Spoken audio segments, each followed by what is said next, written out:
Hello, everybody. Welcome to season two of What Really Happened. With me today, I have my first guest for season two, Chelsea. Thank you for coming on the show. It's such an honor for you to be on. Yeah, thank you for having me. I'm excited. So, we kind of go back a little bit. You and I graduated from Tascosa together back in class of 2016. So, many people may not know that, but for the audience kind of listening and kind of hearing this out, can you kind of tell a little bit about yourself and what you kind of have going on right now? Yeah, of course, of course. 2016 feels like so long ago in the scheme It of does. things and what's happened. But let's see here. So after graduation, well, after high school, I went to AC, and then my degree was in psychology, and then I went on to WT and graduated with my bachelor's of arts in psychology as well. And so the plan was, after I graduate in December, the plan was to get married that following year in July.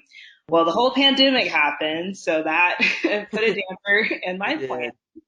Yeah, what a year! Like what a year we've had. It's one crazy year for us Yeah, all. so crazy. Like, what a year to graduate and try to plan a wedding. But anyways, my fiance Marco and I decided to move to Denver. That was kind of our plan from the very beginning. He used to live here, and I was like ready to get out of Amarillo. So in May, we kind of just were like, so we have to reschedule our wedding. So like, why are we still here in Amarillo? So we decided to pack up and move. So we did. That's awesome. I've been to Colorado numerous times, you know. I was gonna bring that up. I've been to I think your neck of your woods. You live in the Denver area, right? Yeah, I sure That, do. yeah, that's pretty. That's a really pretty area. I love Denver as it is. I love Colorado, the state, but Denver is something kind of special. I always loved Denver. Yeah, I love it. We actually went to visit in March and I like fell in love. And so I was like, yeah, this is the place we have to be. So we've been here for a year and it went by really quickly. So I work in mental health. So I actually work for the Colorado Crisis Line. Awesome. And yeah, it's a very rewarding job. It's very draining, as you can imagine, with the whole pandemic and just mental health in general, but I love it. And so that's basically it. Just enjoying Denver. I try to spend time in the mountains whenever I can. I enjoy the city life a lot. It's so nice just to have so much going on. For sure. Awesome. So I wasn't gonna bring this up, but well, like you said, you kind of do the mental health and all that. So was that something always part of your plan, or how'd that come about for you? Yeah, so my background's in psychology and I really love it. And so one of my things was about moving to Denver. I was like, I want to actually get some experience in the field. And so I was applying for jobs and I saw this nonprofit hiring and I really didn't know like how many services they offered. I didn't know that they ran the crisis line. And so I get there on training and they were talking about everything and I was like, holy cow. So I love it. I really I love helping people. I really want to, be a champion for, ending the stigma on mental health. And so I was like, you know what? This is a great job. So I just go in and I try to make a difference. I try to learn as much as I can. The state of Colorado it needs a lot of mental health workers as anywhere does, Yeah. but it was a culture shock for sure coming from the small little town in Texas and coming to Denver. I was like, whoa. I can imagine, you know, it's one of those things I believe too that mental health is one of those things that does need be brought forward. And I think with you and everything like that, you have a, you know, there's a great, you being such a great patient that you are, I think, you know, it's pretty awesome that you're doing this line of work, you know, it's pretty awesome. So congratulations doing all that, for sure. Yeah, thank you. Yeah, like I said, it's never a dull moment. There's always something going on, but I just go in every day and I'm like, I'm just gonna try to be the best that I can. Oh, sweet. So, what most people don't know, about you, you're also a blogger as well. Yeah. So, if you want, we could kind of talking about that a little bit, and if you want to, we can kind of dive more into that too a little bit. So first of all, I want to ask, what is the name of your blog site, your website, so people can go maybe read some stuff. Yes. So my website's actually on Wix, and so it's actually under my name. So it's Rhodes Chelsea at Wix, and I can actually give you the website so you can drop it in and the link for people to get. Um, Awesome, sure, but I'll the do that. actual name of my blog is Empower Your Mind. Mm, And so this was always a vision of mine, was just to write and to share my experience with others. And moving out here, I was able to meet so many different people from so many different walks of life. And I was getting kind of drained at work. And so, cause there's just so much going on, and being on the crisis line, you have so much stuff that you hear. And I was just, man, I was like, I have so much to say and I need a space to do that. So I was like, I'm going to actually blog. I was like, it's something I've been wanting to do. yeah, The name just kind of came to me. I was like, empower. I always think of like growth. I think of healing, and then just challenging ourselves, to be in someone else's shoes, to actually walk this life together. So it's kind of like the mindset I was going in. And so that's kind of like the vision for my blog. I was like, I just want this as a space where I can share my experience with others and have other people be on this project with me as well. And just talk about life, just talk about the shit that we go through. for sure. Yeah, that's a great thing that you're doing that because I started a blog site long ago. I just did it because I love writing and anything like that, but I kind of dipped my toes in that area for a little bit because I'm a communications major from WT, so that's where I kind of wanted to start my own niche there. But I found podcasting, so I was like, I kind of like this whole podcasting thing too. But when I heard you had your blog, I was like, oh my God, that's so awesome! And I went to it. I read all your blogs that you have so far and anything like that. It's pretty awesome. So Thank you. sure. So one of the things that stuck out to me, I believe we talked about it once. I believe we're talking about like different books for Black History Month. And one of the ones that stuck out to me, or two of them, matter of fact, we kind of want to talk to a little bit, but one I want to bring up right now is The Hate You Give by Angie Thomas. Because I'm reading that book right now. I've never seen the movie. I've seen a lot of great stuff about it, but I've never seen the movie. So I was like, I was one of those things I wanted to read it, but I just never had the chance to do it. And then you brought it up. I was like, oh my God, this is actually maybe my sign to start reading. And I read it. I'm halfway through, a little more than halfway through it right now, and I love it.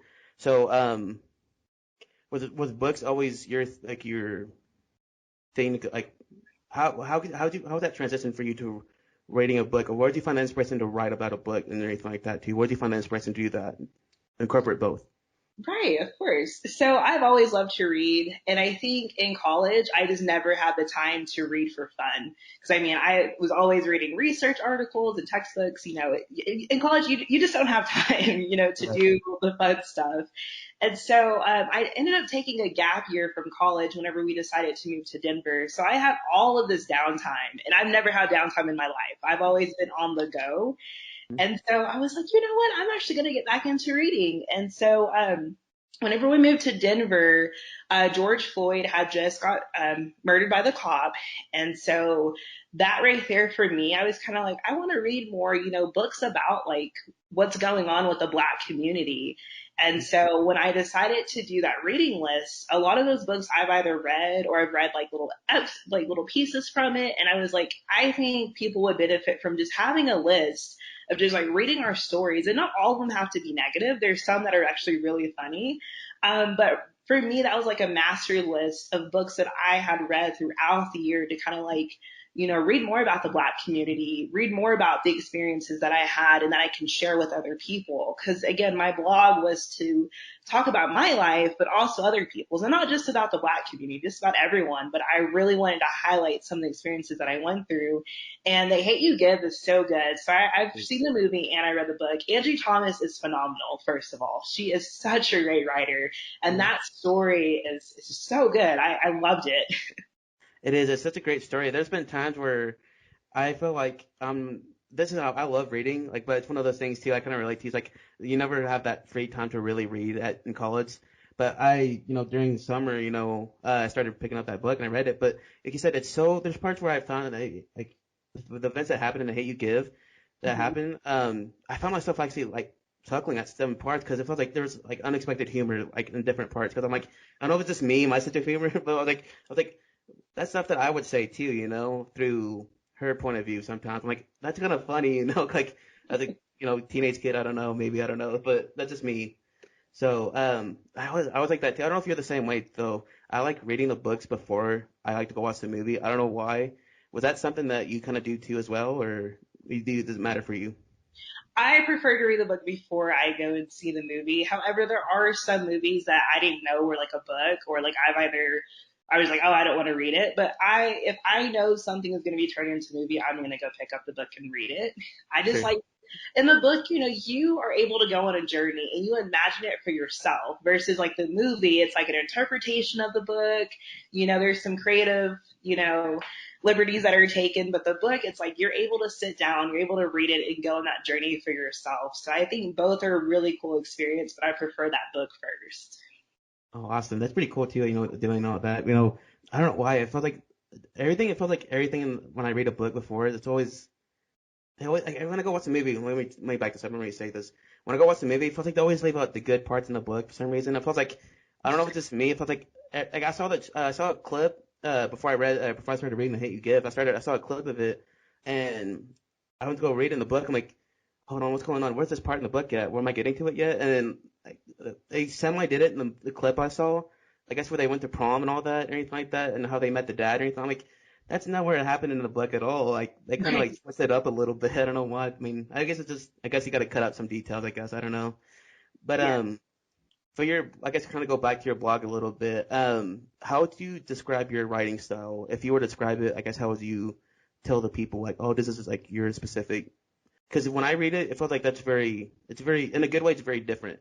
So how would you describe your writing style?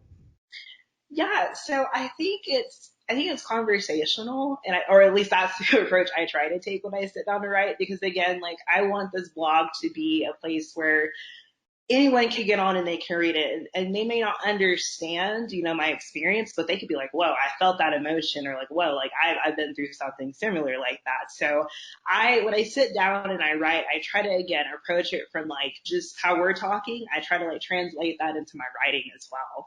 I know the post I had made about my grandmother, that one actually, it was a poem at first, but then I was like, I kind of want to change it in more to like a prose, but losing her to COVID like was really, really hard. And so it was kind of hard sitting down to write that in a very conversational tone just because like the emotions were so raw.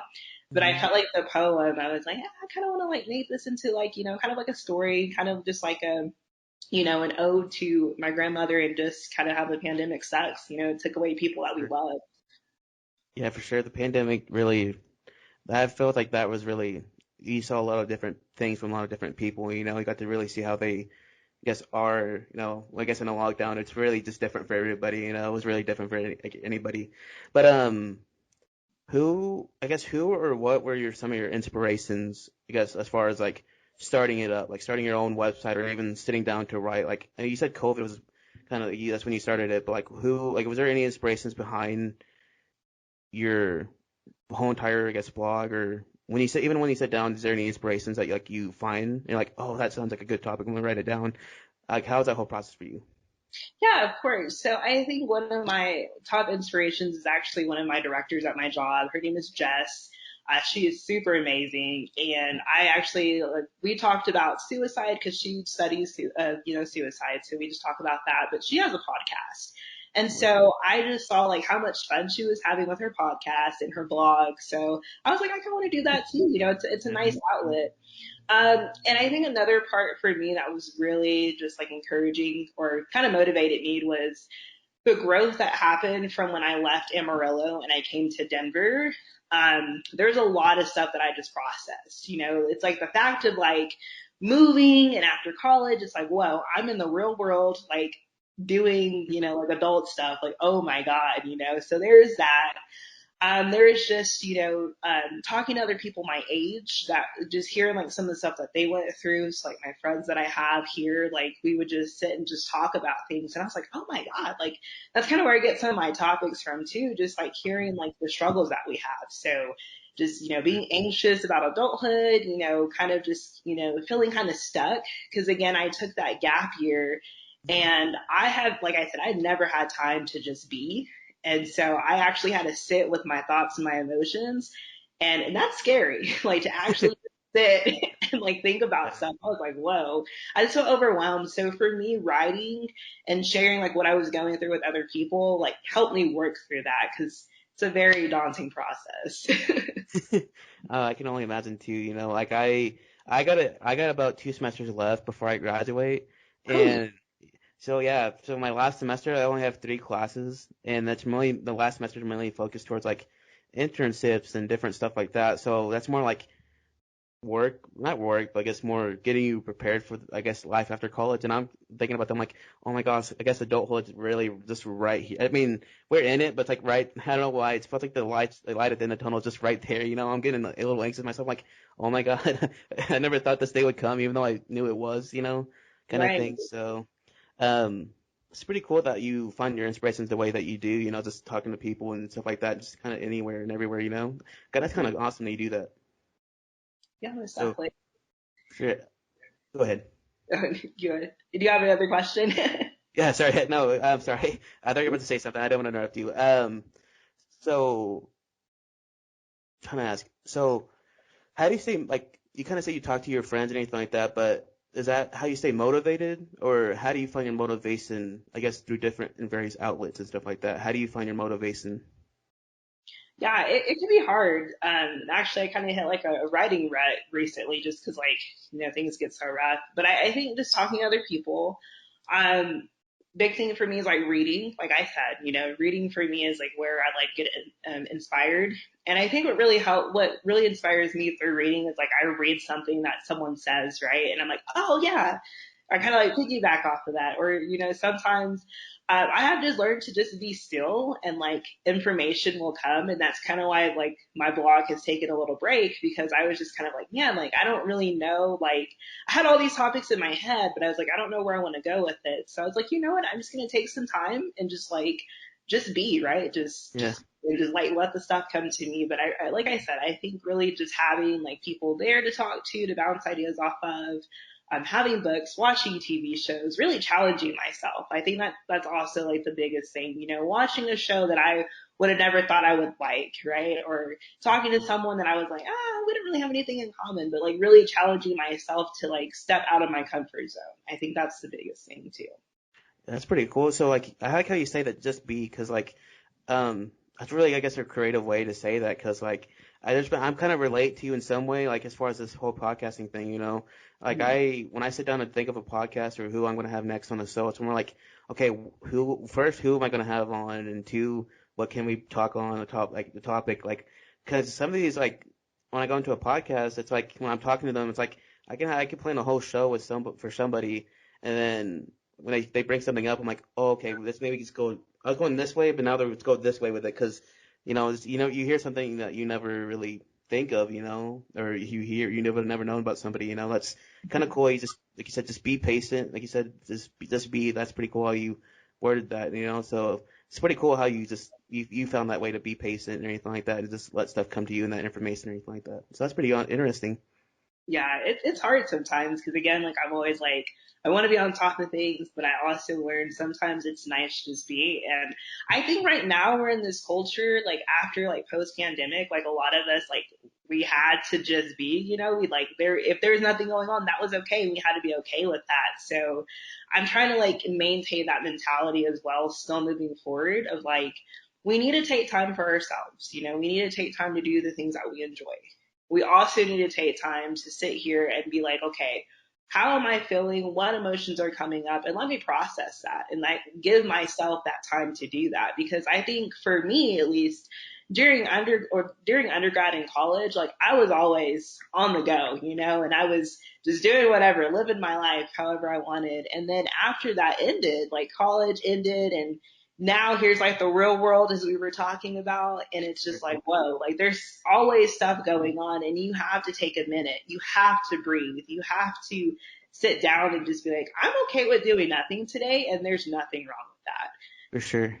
Yeah. That's pretty cool, because like I've done that before too. It's like I feel like it feels like I have to be doing something, but I realized, okay, I don't have to do anything today. I've been doing all this stuff. I get to sit back and read a book by Anthony Thomas or do something. I don't really kind of just process everything. Except processing, because eventually this whole last year during the pandemic, that was, like you said, there's a lot of stuff to process and everything that went wrong. Not just like with the pandemic. There was like I feel like so many quote unquote, I guess, metaphoric fires burning. I guess that were like everybody tried to put out at once. Like, okay, we don't have all the answers. How are we going to process this? Kind of going on, because we kind of brought it up like earlier. Like there was no, there was the pandemic or anything like that. People fighting whatever they needed to do to get out of the pandemic, and stuff like that. And there's also, like you said, the George Floyd thing going on. There's all these different things that were just going on, and people were trying to process everything. So it's just kind of, as long as people now, it feels like we're not, I don't know if we're fully out of it, but we're more declared than we were prior, the last year. So I guess people are just trying to process more and more of it.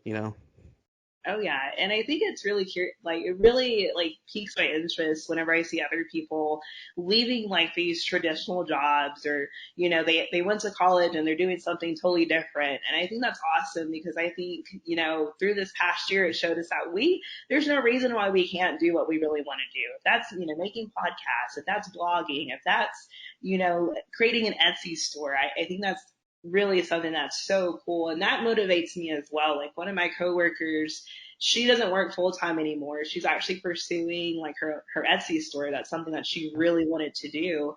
And I'm like, that's awesome. Like I applaud you for doing that. And I think it takes a lot of courage. You have to be brave to do that. I like hear all the voices in my head, like parents say, no, you need to stay at your job. Like you have a good job. You have, Yeah. whatever. But I'm like, also too, like sometimes you have to take that leap of faith, and that's kind of like what it was with me for this blog. I was like, this is my leap of faith. This is like me being brave and talking about things, and sharing my stories with other people. So I think that also too is kind of like a motivator as well. Just everyone else, doing exactly what they want to do. For sure. It's kind of cool you kind of bring that up, but you said like kind of like pushing ourselves and stuff like that. Because I read, excuse me, I didn't write it, you did. You wrote this a blog that really stuck out to me. That's okay with you. I wrote it down a little bit, if that's okay with you, because it really stuck to me. If I like to share it, because um you have a blog that it's called The Token Black Friend, and there's a really something that a quote, I guess not a quote, but something that stuck out to me. It says that we have to challenge ourselves and our beliefs in order to grow. At the end of everything, we're all human beings. Our race, where we come from, our language, and our culture should not divide us. Instead, it should bring us all together. I just want to know, like, that's something that, first of all, that I 1,000, 1,000,000 agree with. So, like, where did you find that motivation to or courage to write that, even, because like you said, we have to, like you said, challenge ourselves and everything like that. So where do you find that motivation to even write that? Because it feels like you got a lot more courage to write that than I ever would. Because I don't know if I could ever go out and just like, oh my God, what if someone says, I don't want to trigger anybody, but you out there and actually wrote that thing. So where do you find that motivation for that? Oh, a lot of stuff. So, first and foremost, so Marco, my fiance, he's from Mexico, and being around his family has been like, it is such a beautiful experience. Like, I'm able to experience their culture. They welcome me in. And I was just like, wow, I was like, this is how it should be. This is how it should be. Like, I'm trying to learn Spanish to speak with them. I'm partaking in their culture, and it's so beautiful. And I'm like, this right here should be a representation of like what all America should be doing right now. We should be focusing on, how we can come together as human beings, and not what divides us. And then also when I came here to Denver, it's so diverse, especially coming from Amarillo. It's so diverse. You walk down the streets, you see a bunch of interracial couples, you just see so much diversity, and it's so beautiful. And no one's like looking at you and like, questioning like, why are they two together? Like, why are they together? Everyone's minding their business. Everyone's super friendly at that as well. Nice. So I think that's like really what motivated me to write that too. And I just think about like the groups of friends, like the friend group that I have, like we all have different backgrounds. Sure. We all have different experiences, but we're still able to come together and like talk about those. Like my friends, for my friends that are white, they don't understand what it's like to be me, but I mean, they do ask me questions, and they do want to know more about how they can be involved, and they try to understand the best that they can on like the stuff that I've been through. So that for me was an eye opener as well, because a lot of these conversations that I was having, I was not able to have back in Amarillo, you Yeah. know, and that just wasn't a thing, especially like growing up, especially in high school. A lot of the classes I was in, there was maybe like two or three of us black people.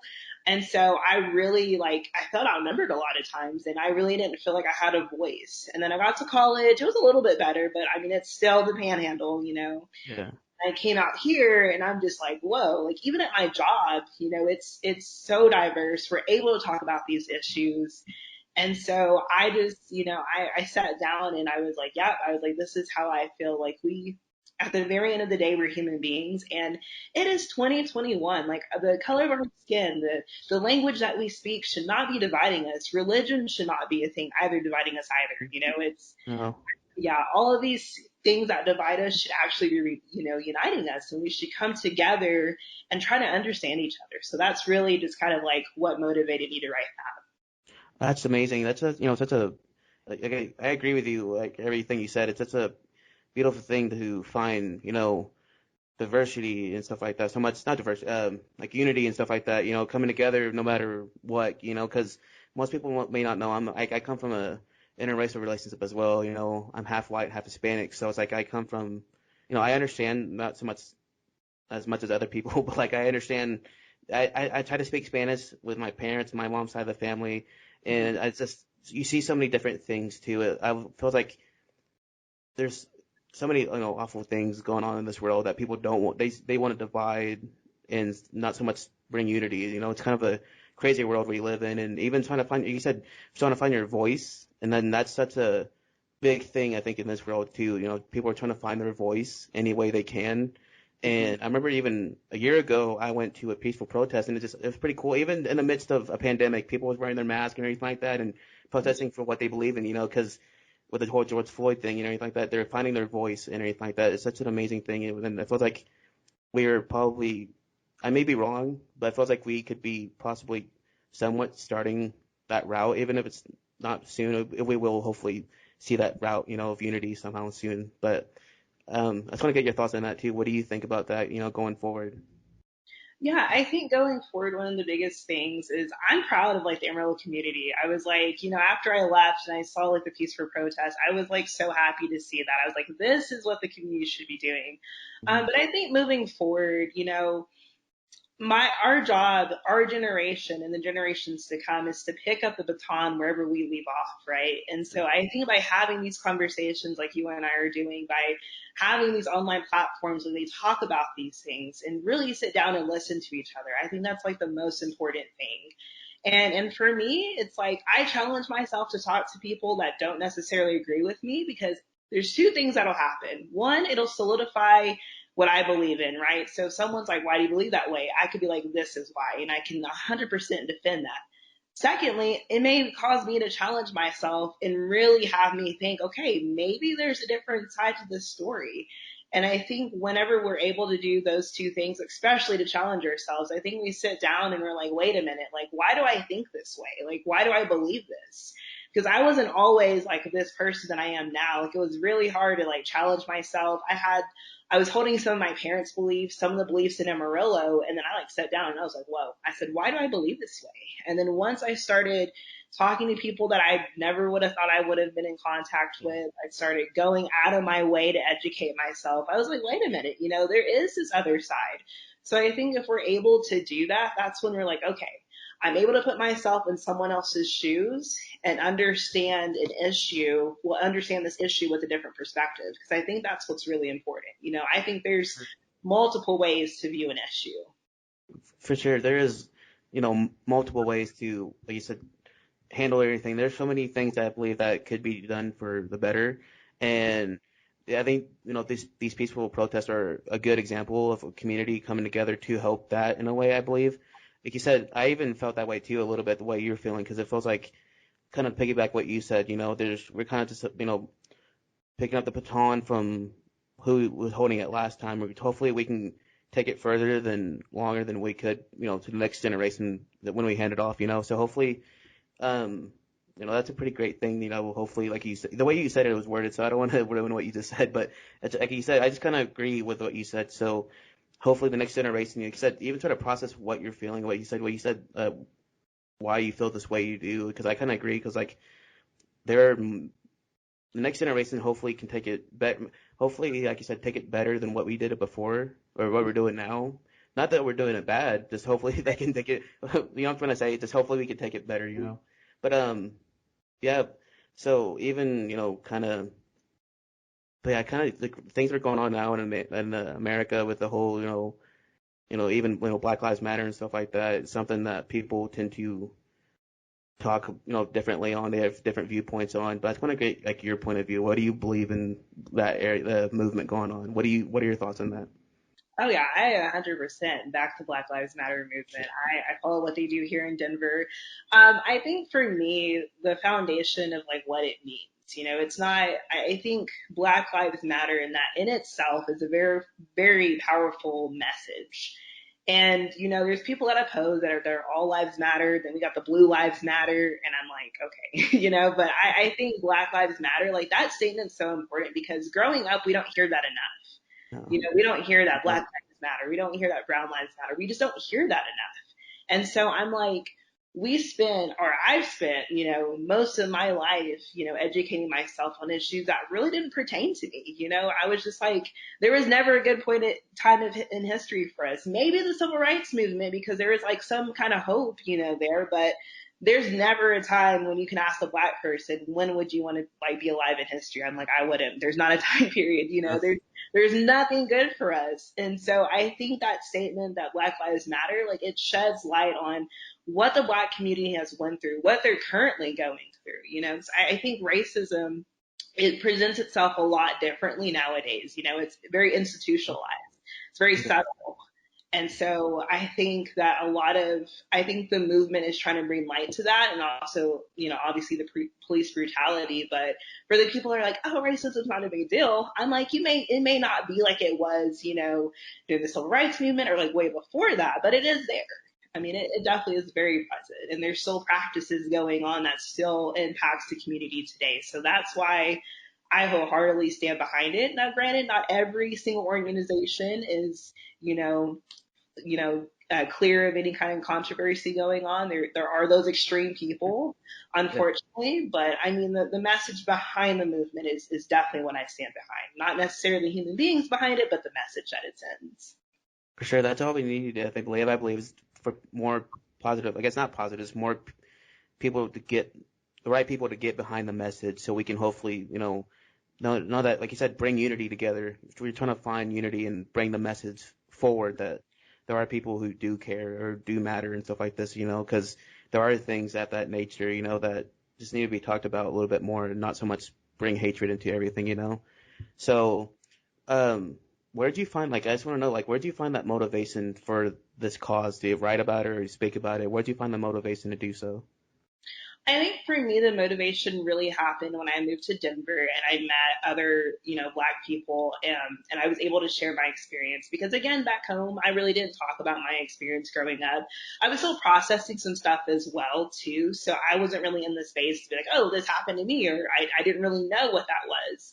But I have a couple of coworkers that, we were just sitting down, we were talking, we were sharing our stories, and I was like, wait a minute. I was like, this is crazy. I was like, I thought I was going crazy for a second. I thought I was the only one with this experience, but just being able to relate and have someone that was like, oh yeah, like I went through that. So then I kind of looked at the Black Lives Matter chapter here in Denver. And it's not just about police brutality. Like they focus on black trans lives. They focus on healthcare disparity. They focus on education. They focus on mental health. They focus on women. They focus on men. So I mean, there's so much that goes into Black Lives Matter. Like it's not just about the police brutality, like I said. So I was really motivated with the mental health as well. We had a training that was done in our community and it was talking about how we need more, black clinicians because, when we go to therapy, we like to go to someone that, yeah, they're nice, but we want to go to someone that's going to understand. And so that's I was like, oh yeah, that's important. So they had someone from that chapter just talking about, mental health here that's needed in Denver, especially in the black community. So that's also what like really got me motivated. I was like, oh yeah, so Yeah. you know what? I'm in the right place at the right time for that. Cool, that's amazing. It's always cool. Like I said, being right place, right time. It always works in your favor. So it's always amazing. When you find that right community just for you. It's always great. To for everything for all the way around. It's always amazing. Oh It's yeah. pretty cool that you're out there doing great things. But I just want to know, like, in your words, in your own words, like, what does a world of peace and unity look like? What does that look like? How would you describe that in your own words? For me, what peace and unity will look like. So I'll start with peace. instead of creating these fights about, human, like having arguments on stuff that should be basic human rights, being like, you know what, I recognize you as a human being, and I'm going to do what I can to have policies, to have education that's going to, educate other people, but also help you feel safe. I think about safety. When I think about peace, I think about us not having to fear the police. I think of us not, you know, feeling like imposters or like feeling like we don't belong in this world. I think it's just having this environment that's conducive to where we could just feel safe, because right now we don't have that kind of safety. We just don't have that kind of like safe place to be. So that's kind of like what peace is to me. When I think about unity, I think about having just history being told and history being appreciated.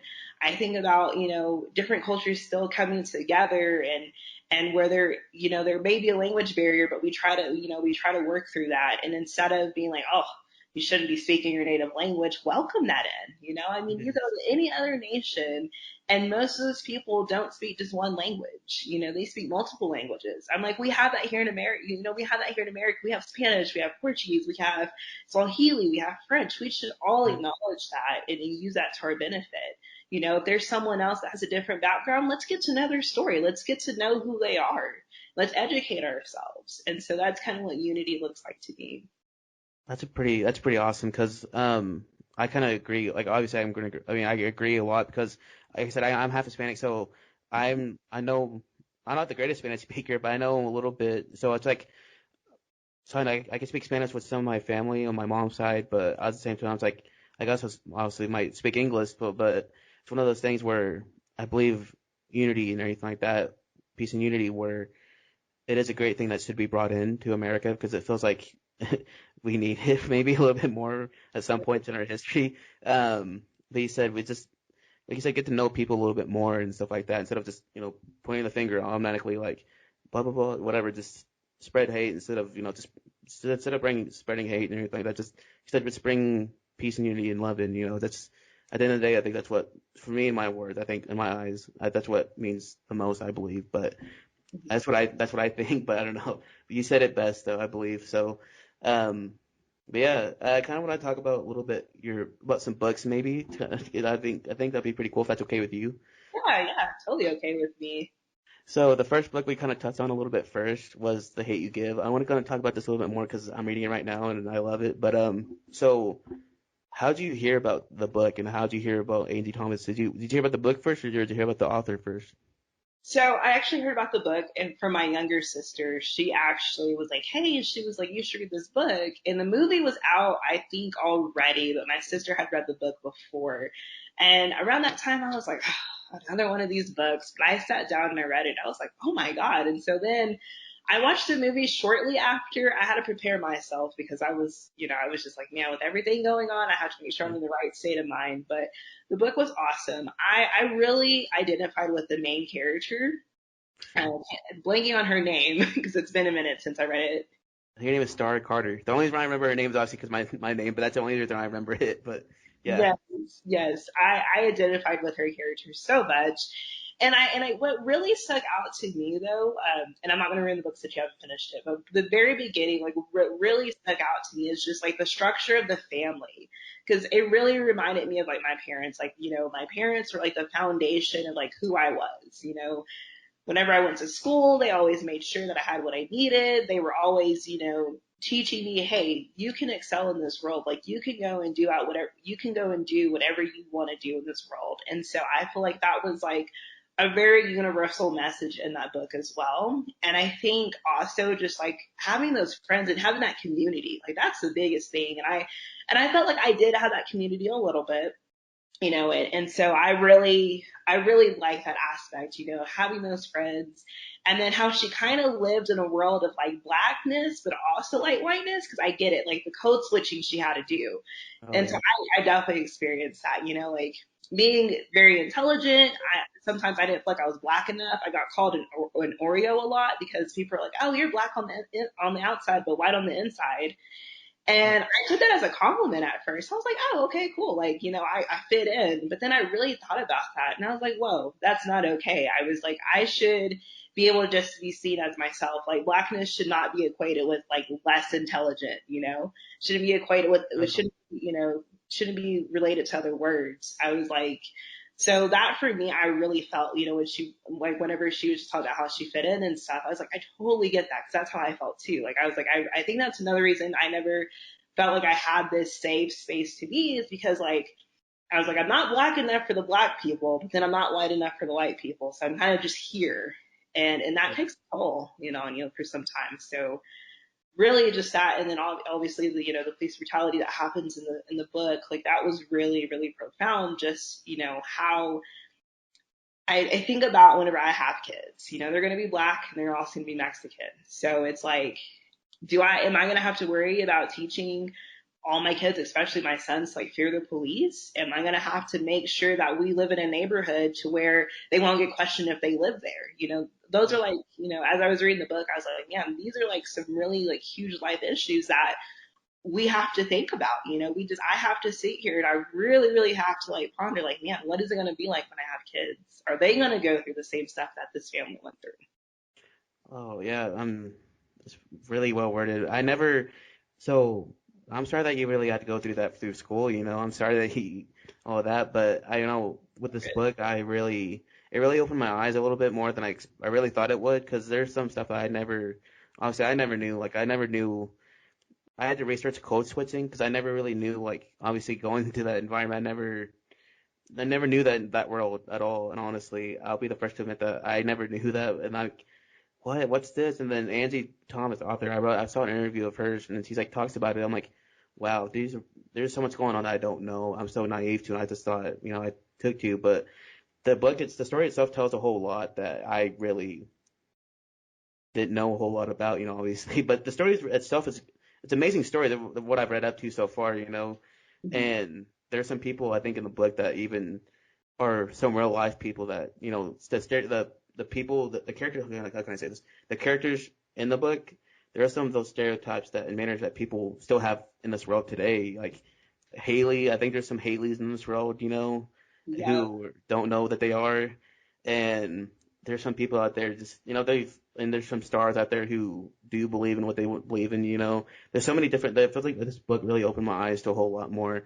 Just going into it, I really didn't. Every time I read it, I just feel a little bit more inspired after I get done reading it, if that makes any sense at all. So it's an amazing book how Angie wrote through that, because I felt like I really opened my eyes a lot more too.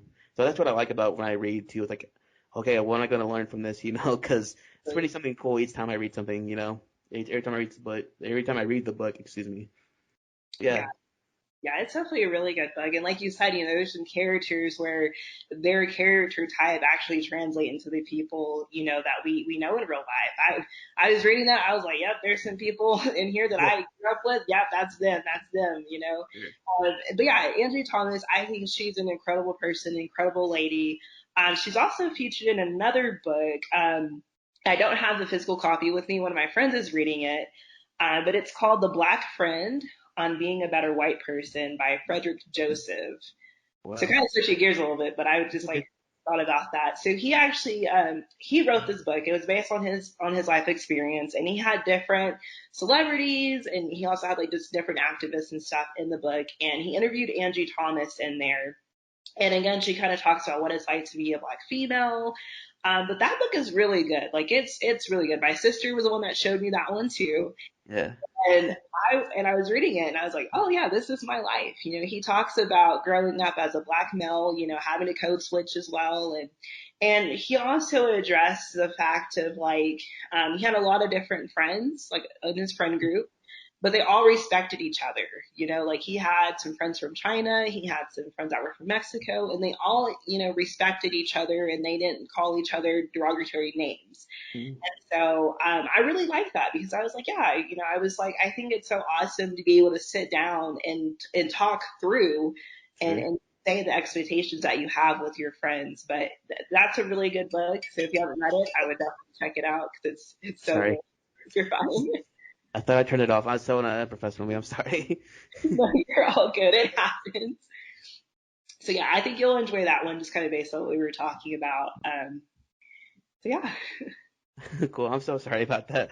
Okay. Um, I literally thought I turned it off, but yeah, that was pretty cool. How, like you said, communication. I believe even with no matter your peers of what sort, no matter what sort it is, I believe communication is one of those things where it's key, and no matter what friends you have, it's. I think it's for me. I've always had, I try to surround myself with diverse friends, like no matter what. I took all my life growing up. That's always been, trying to like, oh, communicate about this or that, because like I said, I'm half and half. I try to have, I just grew up just having. I thought that was the norm to have different diverse friends. I know I always have communicated. That's pretty cool how. Like you said, the book and everything talks about activism and everything like that. There's some people out there who I believe were some key role models in this world or America at least, that were some great role models no matter what line of or what lane they were in, what lane, I guess, area of work they were in, I believe. Like you said, Angie Thomas, I guess, can be one for some people. And there's some other people out there who just resonate towards whatever message that's being expressed, for the better, as long as it's for the better. And I believe there's some stuff out there that is really, if it's done right, then it's going to be worth the message is going to be worth something in the long run. Like you said earlier, I think Black Lives Matter. That's something that we need people behind more for the message to be pushed a little bit more. So for the next future generations or generations afterwards, that's going to be something that's much more wild and be expressed more. If that makes any sense. Oh yeah, no, that definitely makes sense. I definitely agree with that, and I think too, a lot of times it's I hate how basic human rights issues become a religious debate. It becomes it takes away from the essence, and I, I believe in God, and so I think at the very end of the day, it's like love thy neighbor, treat other people like you want to be treated. Like there's these basic things in the Bible that I think a lot of people need to go back to and read about. But at the very end of the day, it's like we're human beings. Like it doesn't matter what your religious background is. It doesn't matter what you believe the Bible is saying. It's like at the very end of the day, we bleed the same. You cut us open, we bleed the same. At the end of the day, we are human beings and we are sent here on this world to fulfill a purpose, and we should live in harmony. We should live. I don't believe in an ultimate world peace. Like, obviously, I want that to happen, but I don't. But I believe in a world where we get to that point. We get kind of close to it. We get to a point where we can talk to each other. We can start seeing these issues as like, okay, I didn't go through that, but I hear what you're saying and I respect that. I'm going to make sure that I treat you the way with respect that you deserve. I think that's really what it boils down to. Yeah. And yeah. Oh, sorry. I was going to say, and No, no, that's no. just what I think You're about good. it. I don't want to cut you off. I was going to say, I think, but I'm sorry. Yeah, like you said we need to be in that perfect harmony with just being, being able to express what we're thinking and feeling without, being angry about it. I believe, even no matter, you said, no matter what religion. I'm Catholic, so having to, talk about whatever the case may be. It's for like we just talk about, different people's backgrounds, no matter what they went through. So it's like we could talk about it without raising an eyebrow or getting angry about it. It's just pretty cool that we can just hopefully come together as one, one unit and just live life. Because he said we all believe the same, no matter what religion you believe in. We're all the same thing, Yeah, most as people. definitely. I don't know if you are familiar with the rapper Common, but he has a book that's Sure. called "Let Love Have the Last Word." This Oh is yeah. good.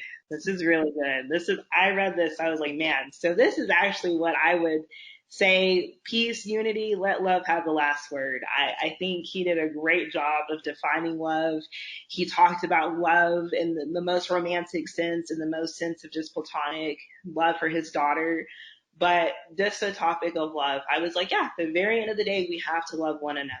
Even the people that do us wrong, we have to love them. Even though that's hard, we have to love them. But I think that right there too is another key to that peace and that unity. Is just loving each other unconditionally. Mhm. Just being like, you know what, I may not agree with what you agree with, but I'm still gonna love you at the very end of the day because we're all human beings, and that's essentially one of like the strong emotions that we all share is love. So Yeah, for sure. Awesome. And one of the books you wrote in your blog, that you mentioned in your blog, what I thought was pretty. I never read it, but I hopefully will one day. It was something I kind of want to bring up. Was Becoming by Michelle Obama, and everything like that. I was like, that's pretty cool, because it feels like for me, like I said earlier, she's just, like we have people who are bringing up a sort of message, and I feel like she's one of those people who can be identified as a role model to no matter who it is, could be a role model to different people and anything like that. So I believe she could be one of them. And when she came out with a book, I was like, oh, that's pretty awesome that she's willing to write about stuff like that. And I actually got to listen to some of the audiobook today, and it's just crazy how some like, kind of cool and crazy a little bit about her story that she writes about, and stuff like that. How she grew up and anything like that to becoming the first lady of the United States. And Yeah. just amazing story of journey about how that she tells about. And was there anything I think in your was there anything when you read the book? Have you read the book? Yeah, Yeah. yeah, I read So it. so is there anything out of the book that sticks out to you or that you want to express or anything? Yeah, I think I loved her writing to begin with. It was like a journey. I was like, girl, I feel like you're taking me on your life journey right now. It was Yeah. so good. But really what stuck out to me was just like the essence of like perseverance, right? Because there are so many odds stacked against her already being a black female and just her background. But I mean, like, she was like, you know what? I have resilience and I'm going to keep on pushing even when people push back at me. That's like what really stood back. Cause it's like, no matter, our background, we're all going to be faced with adversity, but what really is going to shine light in our journeys is how do we overcome that? How do we take that adversity and we turn that into something so beautiful? And so throughout her whole story, I was like, I mean, it was funny. There were some parts that were funny. There were some parts I was like, oh man, like, that's really deep. But I think really just how she just took us on this journey through her most like, trying of times to her most triumphant of times. But no matter what, she still had that resilience. She was still there, still present, and still gave it 100%. And I think that speaks volumes, no matter what we go through, it's like at the very end of the day, like we have the ability to keep on going and make every single day count. There's going to be people saying, oh, you can't do that or you shouldn't do that or why would you do that? But you keep on going. For sure. And she did. Her and Barack, I mean, they're power couple right there, like their story is just so beautiful and they're able to share that and tell that to us, to everyone else now. So I think just everything that book was amazing. It is for sure. I think like I said, that's a book that I'm gonna want to read for sure, especially the one that you brought up, Calm, in that book as well. Like you said, I think her and Brock are definitely a power couple because they literally hearing some of what Brock has like said about his coming up and going through school and life and everything like that, and especially Marcel and everything like that, what he just expressed, and then them coming together to be these great politicians in America. It feels like they've really conquered all what they set out to do. They felt like they went out and actually did the impossible. That's pretty awesome. I think that he said they're when I think of a power couple, that's one of the first ones that come to mind for sure. I think the Obamas coming to being president and vice or first lady. But yeah, that's definitely cool. Definitely a book I'm going to read for sure. Oh yeah, it's so good. When you finish it, let me know what you think. But I mean, it's one of those books. You get to the end of it, you're gonna be crying. You're gonna be like, oh my gosh, and just the sense of just like how much motivation you'll have. I mean, it's definitely a good read for anyone. Oh, for sure. So, I'll definitely let you know how it goes and everything like that. I plan to read it, but um, yeah, I think we're kind of towards the end of it. I guess towards the podcast, if that's cool. If there's anything else you'd like to say, if you want. I mean, I think that's pretty much it. I mean, we went over like some really good books. So kind of like a funny one, if Cool. if you're like, I kind of want to read something kind of funny. Yeah. So Tiffany Haddish actually wrote a book, and she's really funny. And so her Really? book was really good. It's called The Last Black Unicorn, and it's on my blog as well, and that book list. That one's so funny. It's about her life, and it's hilarious. It's sad at some points too, but it's like I don't know. It's like Kevin Hart humor as well, so it's super funny. So that was a really good book. So if anyone's watching this and you're like, oh, I need something funny, that's also a really good book to read too. Awesome. Thank you for the recommendation. Before we head out, but I have one more question. I kind of first season I kind of asked the last question, but I kind of switched it up for the second season. So hopefully it's kind of like a question I like to ask all my guests at the end. But I kind of changed it. What are three things that you are grateful for right now? So the first thing I'm grateful for is my amazing fiance. He has gone above and beyond to be here present through the good times and the bad. And he has like made this year, just perfect, and it's kept me sane. Secondly, I am just thankful for people like you that are reaching out and that are doing this podcast, for people that are doing blogs, for people that are following their dreams and their passions. I am so grateful for that, because in turn, I am getting motivation. In turn, I feel like I have a safe place to talk and to read and to grow. And then lastly, like all my friends and family, I'm super grateful for them. They've kept me sane through this time too, and they're part of the growth and the healing process as well. So thankful, and also too for anyone watching this. So thankful for you guys. Awesome. Yeah, thank you to everybody watching, and thank you, Chelsea, for joining the podcast. And I had a lot of fun, and hopefully you did too, and everybody who watched it. So thank you for coming on. You're always welcome back anytime. So thank you for coming on. All right, thank you so much for having me. I appreciate it. I had fun. Good luck. Thank you. You're welcome. Bye, everybody. Hey, did you like watching that last episode of What Really Happened? If so, don't forget to like, comment, and subscribe so you don't miss out on any more content on this channel.